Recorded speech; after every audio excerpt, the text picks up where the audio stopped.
Hey, what's up? It's Matt, and I recently read So Good They Can't Ignore You, Why Skills Trump Passion in the Quest for Work You Love by Cal Newport. The book is an analysis of conventional and professional career advice relating to how do you find work you love. He basically looks at everything that's been said to him and applies it and determines what works and writes up what he finds in this book. I don't want to go over the whole book. If you'd like to see a more complete summary, you can check out my blog where I did write a summary of pretty much the entire book, but I wanted to talk about the two main points that stuck out to me in this book. The first major point is that following your passion, the mantra of my generation, isn't always the best career advice. In fact, sometimes it might be really bad career advice. People don't always have pre-existing passions, and a lot of the people with whom Cal spoke, people who were satisfied with their jobs, they didn't take a very linear, I'm gonna follow this one passion path about it all. They jumped around and tried a bunch of different things they liked and eventually settled into something that they really enjoyed. And the idea of not having a pre-existing passion makes me think passions could probably be developed and are actually probably very circumstantial.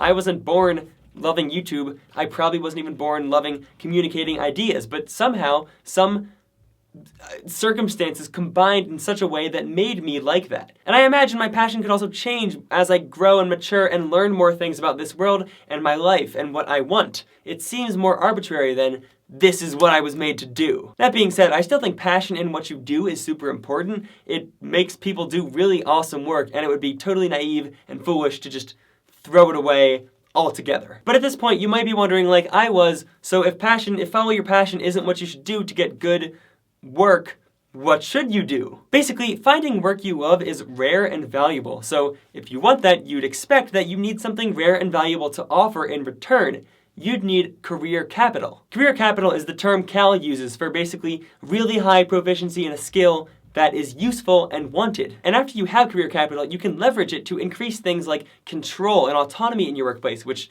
everyone pretty much wants. And you can use it to really create a mission for yourself, a greater purpose or reason for doing what it is you do. That's another thing that that's another component that really makes people passionate about the work they do. Just becoming really good at something is arguably one of the best ways to find a job you really enjoy. Now, to develop yourself to the point where you are that good, you need to engage in what's known as deliberate practice. Deliberate practice is intentionally pushing and forcing yourself to try increasingly challenging and difficult tasks, because overcoming those and learning them makes you better at the skill you're trying to develop. If you don't continue to push yourself, you're just gonna stay at the same level you're at and not improve. You're gonna plateau. We always think about deliberate practice with people like musicians or athletes, because you're not gonna go to the NFL if you only ever play pickup games. You gotta practice. You're not gonna go to Carnegie Hall if you only play something like once a week for your family at a local concert. You gotta put in the hours and you gotta practice. You gotta try things that are difficult, that you can't do,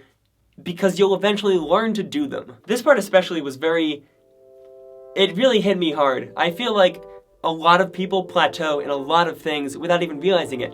I definitely have. I've plateaued in my piano playing ability, probably my singing ability, beatboxing, my level of Smash, though I'm trying to fix that, my maybe YouTube production level, and probably a lot more. And this makes me think about myself, and specifically what I just said with YouTube, because I want to be, well, good at YouTube, of course, but I also want to be getting better. Regardless of how good I am at YouTube, I want to be getting better at YouTube. I can make a list of things like be engaging and choose interesting topics and upload on time and do topical topics, but I really want to know what you think. How can I be better at this, at YouTube? And me being better at it should make the experience better for you too, so it's a win-win. Tell me in the comments how you think, honestly, what I could do to be better. I'd really love to hear it. And also, tell me your thoughts on the main points of the book, that following your passion isn't necessarily the best advice, and that building up career capital, just becoming really good at something, is arguably one of the best ways to find a job you really enjoy.